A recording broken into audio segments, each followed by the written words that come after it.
Haleluya, salam damai sejahtera di dalam cinta kasih daripada Bapa kita Tuhan Yesus Kristus. Selamat malam, puji Tuhan. Oh Bapak Ibu bersama saya dipelihara sama Tuhan sampai minggu malam hari ini tanggal 15 Maret 2026. Oh, kita bersyukur, terima kasih. Tetap bersyukur apa yang terjadi kita alami. Bersyukur dekat dengan Yesus. Karena hanya Yesus satu-satunya juru selamat kita. Setiap apa yang kita alami ada maksud dan rencana Tuhan. Supaya kita belajar sabar, belajar tekun. Kita menantikan kedatangan Tuhan Yesus. Sudah hari ini tanggal 15 Maret, saudara. 3 minggu lagi kita melaksanakan ibadah Paskah. Karena saya ada di Jember nanti tanggal 1 April, ya, itu Jumat Agung. Berarti nanti kita melaksanakan tanggal 3, saudara. Tanggal 3 ya, nggak salah, tanggal 3. 3 itu Jumat Agung. Tanggal 5 April itu Paskah kebangkitan Yesus. Waktu begitu cepat. Berarti nanti kita boleh disimpulkan bahwa kita menantikan kedatangan Tuhan Yesus. Kedatangan Tuhan sudah semakin dekat. Tutup mari, kita semakin cinta Tuhan. Isi hati kita dengan firman Tuhan. Biar hari-hari kita melangkah bersama Yesus.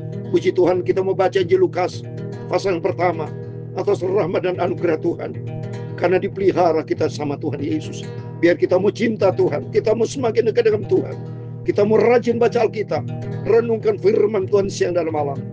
Dan kita menjadi pelaku firman Tuhan. Saya Pastor Yakob Rahmat kami menyanyikan pujian di dalam buku Tabernakel Glory.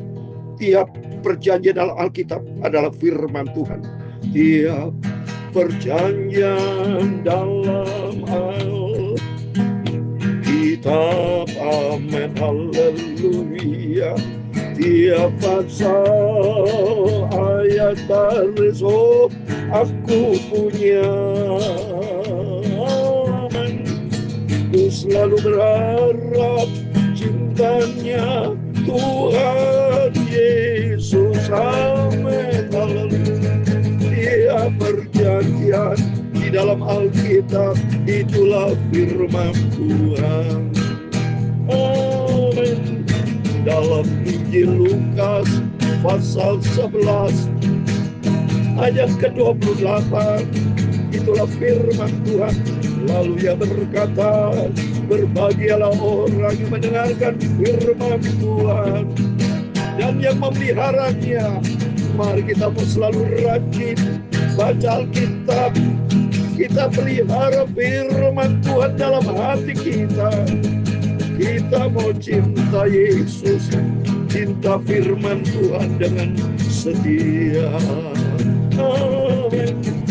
Ya Tuhan, punya ulah kebesaran dan kejayaan, kehormatan, kemaksuran dan keagungan. Ya segala-galanya ada di langit dan di bumi. Ya Tuhan, punya mula kerajaan, dan Kau yang tertinggi itu melebihi segala-galanya sebagai kepala. Sebab kekayaan dan kemuliaan berasal daripada-Mu, dan Engkaulah yang berkuasa atas segala-galanya. Dalam tangan-Mu lah kekuatan dan kejayaan. Dalam tangan-Mu lah kuasa membesarkan dan mengokohkan segala-galanya. Sekarang ya Allah, kami di dalam nama Tuhan Yesus Kristus, kami bersyukur kepada-Mu dan memuji nama-Mu yang agung itu. Tuhan Yesus Bapa-Ku, malam hari ini sucikan mulutku, pikiran dan hatiku untuk firman-Mu yang sangat Ku cintai. Ampunilah segala dosa, segala salahku ya Tuhan Yesus. Malam hari ini Bapa, aku rindu akan firman-Mu. Amin. Ampunilah segala dosa, segala salahku, ya Tuhan Yesus. Aku cinta Yesus, cinta firman-Mu ya Tuhan. Dalam nama Tuhan Yesus, malam ini kami mau baca firman-Mu Bapa sebagai pegangan buat setiap langkah kami, supaya ku tidak berdosa kepada Tuhan Yesus. Dalam nama Tuhan Yesus, kami hamba-Mu sudah berdoa dan mengucap syukur. Haleluya. Amin. Amin. Terpujilah Bapa kita Tuhan Yesus yang cinta kita semua. Kita bersyukur kepada Tuhan. Hanya rahmat dan anugerah Tuhan, Bapak Ibu bersama saya dipelihara sama Tuhan. Kita disayang, dicinta oleh Tuhan Yesus. Ini anugerah Tuhan membawa kita makin hari. Ayo kita mau setia sama Tuhan. Kita mau cinta Tuhan Yesus. Katakan Yesus dalam Injil 11 ayat 28. Demikian firman Tuhan. Tetapi ia berkata, yang berbahagia ialah mereka yang mendengarkan firman Allah dan yang memeliharanya. Amin. Mari kita mau rajin baca Alkitab menjelang kedatangan Tuhan Yesus. Kita sudah banyak mendengar berita-berita peperangan belum usai, saudara. Antara Amerika Serikat, Israel melawan Iran. Sampai sekarang terus berperang, saudara. Ukraina lawan Rusia. Jelas peperangan terjadi ini sudah tertulis di dalam Injil Matius, Markus, Lukas. Sudah tertulis dalam Alkitab. Kalau kita sudah tahu terjadi peristiwa-peristiwa kegenapan firman Allah, apakah Bapak Ibu sudah mempersiapkan diri untuk suatu hari kelak berjumpa dengan Tuhan Yesus? Mari. Hidup kita sementara, kata firman Tuhan, seperti uap. Sebentar kelihatan, sebentar tidak kelihatan. Kita rugi besar. Jangan sampai kita menjadi 5 gadis yang bodoh, yang terlambat menanti kedatangan Tuhan, yang tidak siap. Tapi mari kita menjadi 5 gadis yang bijaksana, yang siap menanti kedatangan Tuhan, membawa pelita hati kita yang diisi dengan minyak, firman dan Roh Kudus. Maka Tuhan berkata tadi, berbahagialah mereka yang mendengar firman Tuhan dan yang memelihara. Puji nama Tuhan, kita malam hari ini mau baca Alkitab rutin, saudara ya.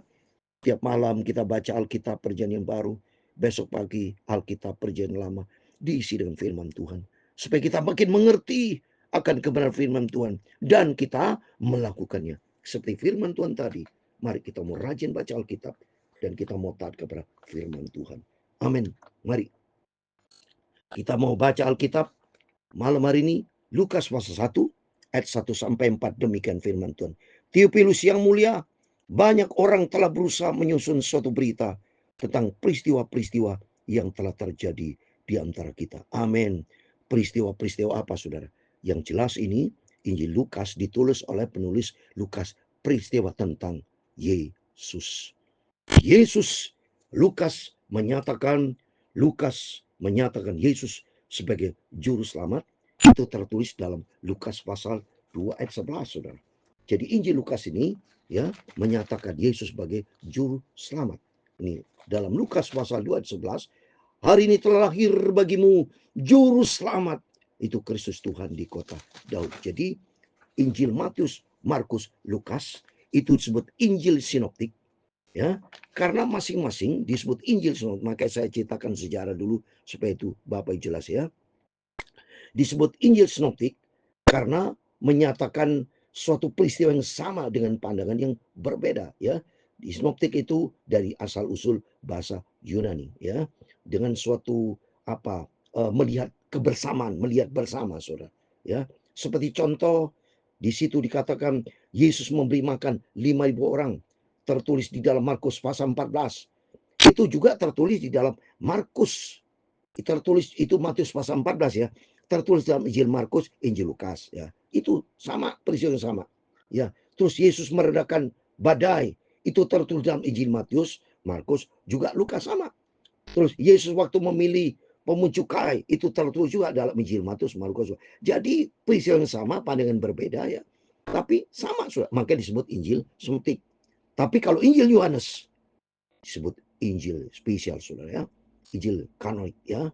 Jadi jelas karena menyatakan kalau Injil Yohanes bahwa Yesus sebagai anak Allah ya. Kalau Injil Matius itu Yesus dinyatakan sebagai Raja Mesias, ya. Tertulis dalam Injil Matius pasal 16. Kalau Markus, Yesus sebagai hamba, kan dari awal terus Markus, ya, menulisnya tentang pelayanan Yesus sebagai hamba, ya. Jadi kalau Lukas, Yesus sebagai juru selamat yang sudah saya bacakan tadi, Lukas pasal 2 ayat 11. Theophilus ini maka dikatakan Theophilus yang mulia, karena Theophilus ini seorang tokoh sejarah, ya, seorang yang baik sekali. Maka Theophilus dari bahasa Yunani sebut sahabat Allah, orang yang mengasihi Tuhan, Theophilus. Maka disebut Theophilus yang mulia, sahabat daripada Lukas. Lukas itu seorang tabib. Kalau tertulis dalam Kolose pasal 4:14, itu Rasul Paulus menyebutnya bahwa Lukas itu seorang tabib. Saya mau bacakan saya dalam Kolose pasal 4 ayat 14. Demikian firman Tuhan, ya. Salam kepadamu dari tabib Lukas yang kekasih dan dari Damas. Jadi kalau kita lihat ini, Lukas ini memang katakan bisa sahabat dekat, seorang murid dari Rasul Paulus, karena memang betul-betul ya dia begitu dekat dengan Rasul Paulus. Tertulis dalam kita baca di dalam 2 Timotius pasal 4 ayat 11, itu Lukas itu ada di satu tempat, saudara, dengan Rasul Paulus. Saya mau baca, ya, supaya nanti tidak salah, ya. 2 Timotius pasal 4 ayat 11 saya mau baca, ya. Saya buka Alkitab dulu saya. 2 Timotius pasal 4 ayat 11 dikatakan hanya Lukas yang tinggal dengan aku, ya, ini, ya. Jadi sahabat Rasul Paulus ini, Lukas ini, ya, dekat, ya. Jadi jelas ini saya katakan Injil Lukas, penulisnya adalah Lukas, seorang tabib yang tadi Kolose pasal 4:14. Theophilus sahabat dekatnya juga, ya, karena ini Lukas ini seorang tabib, punya banyak teman-teman. Dia sahabat juga Rasul Paulus, dekat. Theophilus yang sangat dihormati, mulia, seorang Romawi atau Yunani, ya. Dia begitu sahabat dekat, dan dikatakan banyak orang telah berusaha menyusun suatu berita tentang peristiwa-peristiwa yang telah terjadi antara kita, seperti yang disampaikan kepada kita oleh mereka yang dari semula adalah saksi mata dan pelayan firman. Banyak saksi mata, contoh saksi mata. Siapa, saudara? Itu Yohanes, Rasul Yohanes. Dia tulis di Yohanes pasal 21. Dia saksi dari awal. Banyak saksi mata yang memberitakan kabar tentang peristiwa Yesus. Dan ini cukup kuat penulis dari Lukas, karena di ayat ketiga demikian, ya. Karena itu setelah aku menyelidiki. Nah, ini ada kata aku. Aku berarti menunjuk kepada pribadi penulis ini, Rasul Lukas, ya. Seperti yang tertulis, karena itu setelah aku menyelidiki segala peristiwa dengan seksama dari asal mulanya, aku mengambil keputusan untuk membukanya dengan teratur bagimu. Teratur dengan seksama. Jadi betul ditulis oleh penulis Lukas yang betul rapi, saudara. Dia seorang tokoh, sejarawan, seorang tabib yang begitu peneliti, yang begitu cukup teliti, karena dikatakan di sini saksama itu, ya. Dengan saksama dari asal mulanya aku mengambil keputusan untuk membukukannya dengan teratur bagimu. Terus ayat keempat, supaya engkau dapat mengetahui bahwa segala sesuatu yang diajarkan kepadamu sungguh benar. Berarti kita terima kasih kepada Tuhan, membaca Injil Lukas adalah berita Injil yang benar. Kabar baik tentang Yesus sebagai juru selamat. Itu mari, biar melalui firman Tuhan singkat ini, bahwa kita tahu sejarah bahwa Injil Lukas ditulis oleh Lukas, seorang tabib, seorang profesi, seorang dokter, yang dia memiliki seorang kapasitas, seorang sejarawan, seorang yang cinta Tuhan, memberikan contoh teladan buat kita. Bapak Ibu yang memiliki seorang profesi dokter, apapun profesinya, mari jadilah seorang anak Tuhan yang cinta Tuhan. Berarti Lukas ini dia cinta Tuhan. Dia dengan sungguh-sungguh menjadi contoh teladan buat kita, supaya menjadi anak Tuhan yang sungguh-sungguh memberitakan kabar tentang Yesus. Kalau Lukas dia menulis, dia menyatakan kebenaran tentang Yesus Kristus. Mari buat kita bersama, supaya kita koreksi diri. Mari kita mau sama. Beritakan tentang Yesus, beritakan tentang kebenaran kepada dunia, supaya banyak dunia, banyak orang-orang mengerti akan kebenaran. Seperti di ayat keempat dikatakan, diajarkan kepadamu sungguh benar. Kita menyatakan kebenaran. Saya sebagai hamba Tuhan Yakob Rabat menyatakan kebenaran bahwa hanya Yesus satu-satunya Tuhan Juru Selamat. dan membawa kita makin hari makin cinta Tuhan, makin hari makin mengasihi Tuhan. Sebab tidak ada lain pribadi, hanya Dia satu-satunya Tuhan dan juru selamat kita. Biar kita makin hari makin cinta Tuhan, kita makin hari makin mengasihi Tuhan, dan kita mau setia sama Tuhan sampai suatu hari kelak kita berjumpa dengan Tuhan Yesus. Mari biarpun 4 ayat kita mengenal tentang kebenaran. Tolong Bapak Ibu garis bawahi dengan tentang kebenaran. Di ayat keempat, ajarkan kepadamu sungguh benar bahwa Yesus adalah Tuhan, juru selamat kita, pribadi yang sempurna. Dan kita akan lanjutkan besok dari ayat kelima dan seterusnya. Kita mulai belajar dan kita menjadi pelaku firman Tuhan. Jadilah pelaku firman. Kalau Lukas menjadi pelaku firman Tuhan, mari kita menjadi pelaku firman Tuhan. Kita menyatakan kebenaran. Kita menjadi pelayan firman. Di ayat yang kedua adalah saksi mata dan pelayan firman. Bapak Ibu bersama saya adalah pelayan firman, pelaku firman. Menyatakan kebenaran firman Tuhan kepada dunia. Supaya dunia bisa tahu bahwa banyak jiwa-jiwa diselamatkan. Juru selamat kita hanya Dia, Yesus. Supaya banyak orang tahu, banyak orang memahami, percaya kepada Yesus. Sebab Yesus satu-satunya Tuhan juru selamat kita. Tuhan memberkati kita semua. Dia perjanjian dalam Alkitab. Amin, haleluya. Dia pasal ayat baris aku punya. Amin, haleluya. Ku selalu berharap cintanya Tuhan Yesus. Amin, haleluya. Dia perjanjian di dalam Alkitab, itulah firman Tuhan. Amin. Dia perjanjian di dalam Alkitab, itulah firman Tuhan. Tuhan memberkati engkau dan melindungi engkau. Tuhan menyinari engkau dengan wajah-Nya dan memberi engkau kasih karunia. Tuhan menghadapkan wajah-Nya kepadamu dan memberi engkau damai sejahtera. Bapa kami yang di surga, dikuduskanlah namamu, datanglah kerajaan-Mu, jadilah kehendak-Mu di bumi seperti di surga. Berikanlah kami pada hari ini makanan kami yang secukupnya, dan ampunilah kami akan kesalahan kami, seperti kami juga mengampuni orang yang bersalah kepada kami. Dan jangan membawa kami ke dalam pencobaan, tetapi lepaskanlah kami daripada yang jahat. Karena Engkaulah yang mempunyai kerajaan dan kuasa dan kemuliaan sampai selama-lamanya. Amin. Tuhan memberkati Bapak Ibu semua. Selamat malam. Sebelum Bapak Ibu berbaring tidur, berjaga dan berdoa, biar melalui firman Tuhan malam hari ini menyatakan kebenaran Yesus Kristus sebagai juru selamat. Injil Lukas menyatakan Yesus sebagai juru selamat. Tidak ada pribadi lain dalam hidup kita. Hari ini telah lahir bagi kita juru selamat. Biar hari ini jadikan Yesus sebagai Tuhan juru selamat kita. Akan menolong kita. Rumah tangga kita diberkati, pekerjaan kita diberkati, pelayanan kita diberkati, apa yang kita kerjakan diberkati, karena ada Yesus sebagai Tuhan dan juru selamat kita. Amin. Tuhan bersama kita. Immanuel. Amin. Puji Tuhan.